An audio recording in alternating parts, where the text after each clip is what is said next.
Thanks everyone for your patience. We're going to start the post-match conference with head coach Fabien Galthie and captain Antoine Dupont, and we'll go straight to question. First question, please.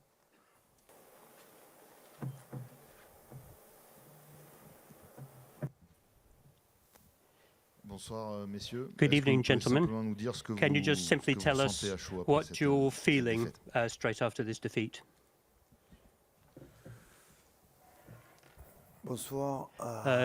Good evening. We'll, of course,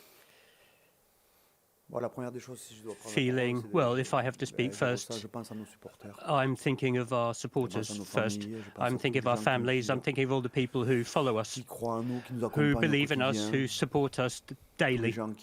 All the people who were around us. Of course, our staff, the staff who put in all the work, the players as well, of course. So my first thought is that it is for all our supporters, for all our families, for our France group, which tonight has to be brave.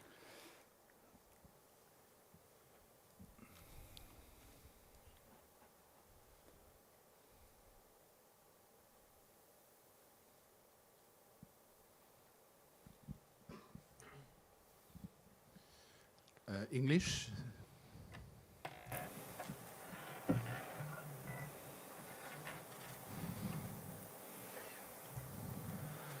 Monsieur Galthie, Jan de Koning, Rugby 365. If you have to pick one moment in a match which turned the match, on which the match turned, what would that be?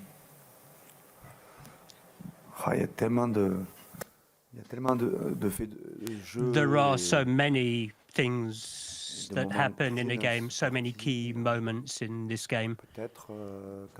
Maybe when you're leading 7-0 and Etzbeth cut off the ball. That was a strong moment for us, and we weren't able to finish. Then instead of maybe being on 12 or 14 points, sometime afterwards it was 7-7. These are things that happened in the game. I'm also thinking about when we were moving forwards under the posts towards the end of the game. If we'd made the ball available quicker, we might have finished the phase differently. I'm sorry, I'm getting an echo. But yeah, there's a few moments when Antoine wasn't able to feed the ball accurately. There are events in the game, there are facts in the game which add up or added to all the others are notorious, but it's difficult to think of a particular key moment. But yes, in this game, so many things went on, so many things. Fabien. Fabien. And a question for Antoine also. We talked about a number of events in the game. Some of them are linked to the refereeing. What did you both think of Ben O'Keefe's refereeing? There were several incidents in the game. We saw an elbow in Antoine's face, a clear out with a hit on Jonathan Danty's face. Are these the facts that you're talking about in the game? And do you both? And what did you think overall of Ben O'Keefe's refereeing? Well, what did you think of it? Oh, bon, en regard extérieur, je sais pas. With a external view.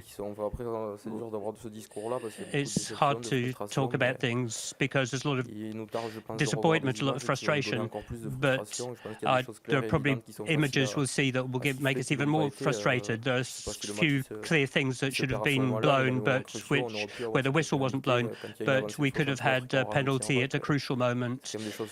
These are easy things to blow up for, but I don't want to be a bad loser and moan about the refereeing. But I'm not sure the refereeing was up to the level of what was at stake today.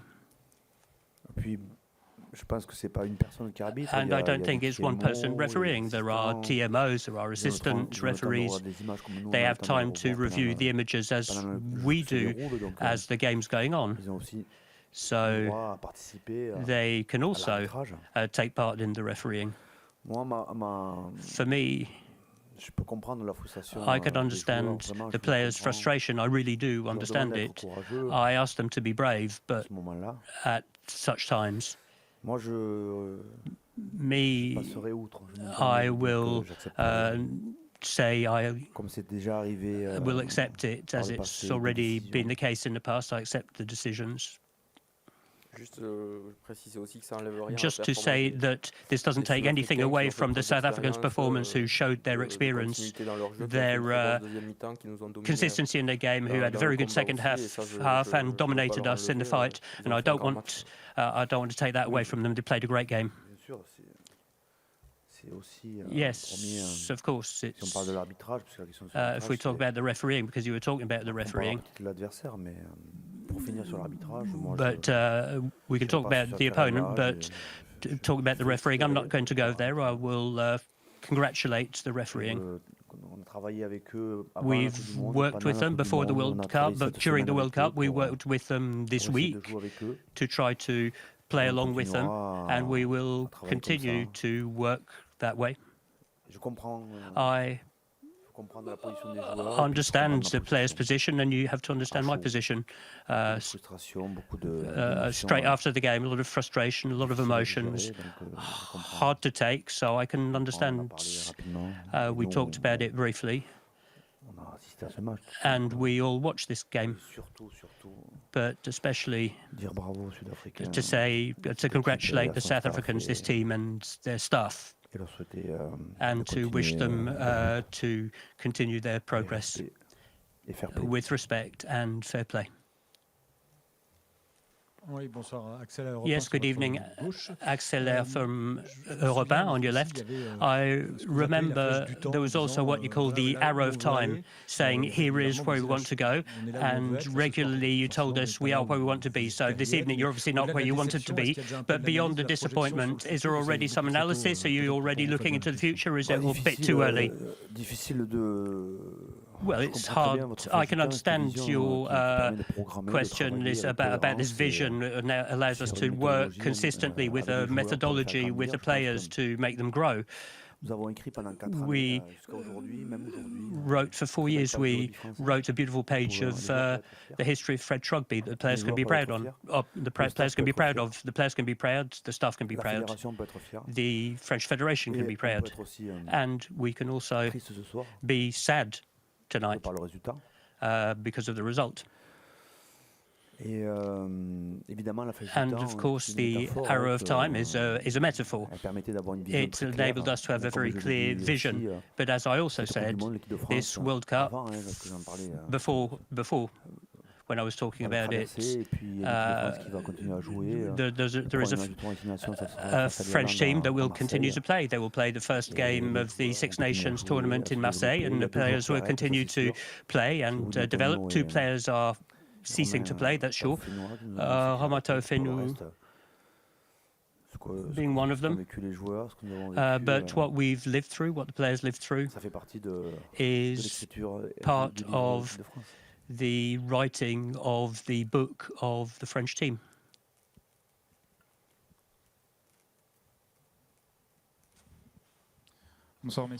Good evening, gentlemen. First of all, thank you for the emotions, for everything you enabled us to live.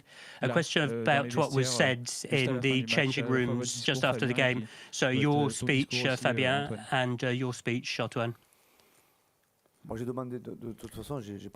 I didn't want to. There are intimate moments. I'd rather these things remain between us. I congratulated the players. I've congratulated all the people who worked as part of the French team, including the staff. And I asked them all to be brave, as they have been for the last 4 years. That's a summary.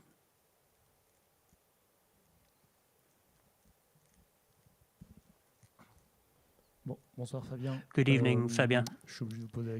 I wanted to ask you a question. Does this defeat put your future at the head of this team in question? Well, no. I've got a contract till June 2028.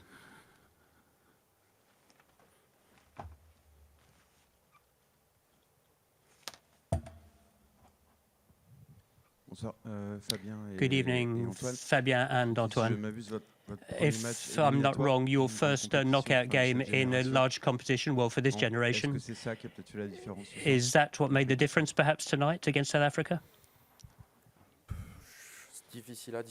That's hard to say, but it's true that it's our first knockout game, our first important meeting, and we didn't succeed, and we didn't leave with a victory, even if we didn't even if we played a good game. We played a big game in terms of intensity, in terms of content, but unfortunately we didn't win. And of course, that will make us learn, we'll gain experience from it, but today, in the present, it's hard to take. There's a lot of frustration and disappointment, but in the future, we will learn from this kind of game. Good evening, gentlemen. Antoine, to talk about the game and of this ending to the game, did you hesitate to go for touch in a field rather than taking that penalty to score a try? And yeah, the question arose. We watched the scoreboards. There were still 10 minutes left. We knew that we could get back into their side of the field and give ourselves a possibility to score.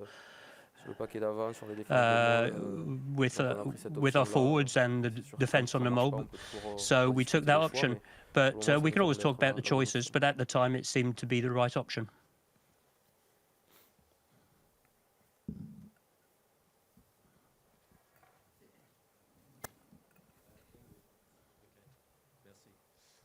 Good evening, Fabien. You knew it was going to be a physical game. How did you feel your players dealt with the physicality of the South Africans overall?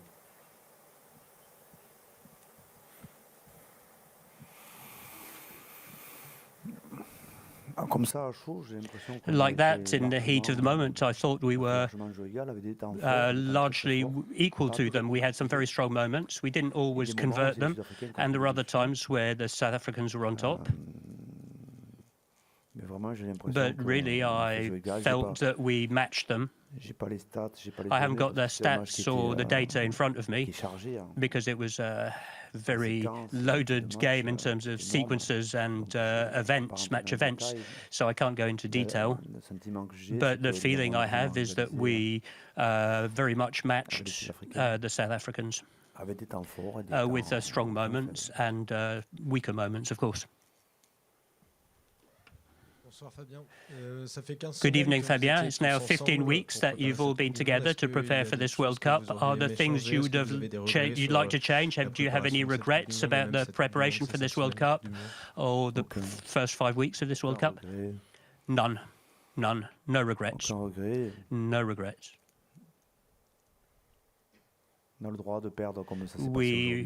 You're allowed to lose like we did today. The players have the right. We have the right. I think we did everything to optimize our potential. We optimized it. We also dealt with all the events we had over the last 15 weeks.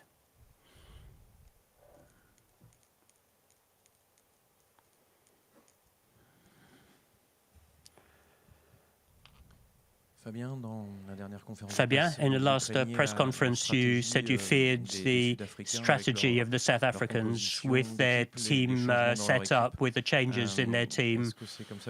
Is that how you analyse this defeat, that the team, their finishing team, for example, managed the game better?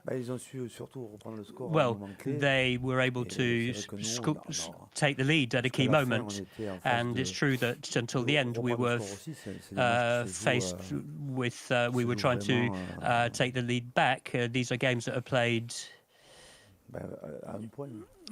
well, on one point. We had strong moments as well in the second half. We had those moves that Antoine talked about, where we made very good progress, where we had very favourable options that we weren't able to conclude because they play well. They play well, they play accurately, they can slow down the rucks, they can do what needs to be done to slow us down. Merci beaucoup. Thank you very much. I'll just finish answering.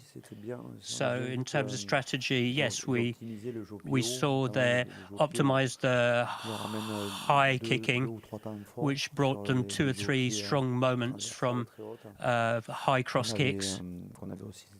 We'd also prepared for this, but they managed to be effective that way. But we were also effective on a lot of the things that we'd also prepared. But it all came down to 1 point.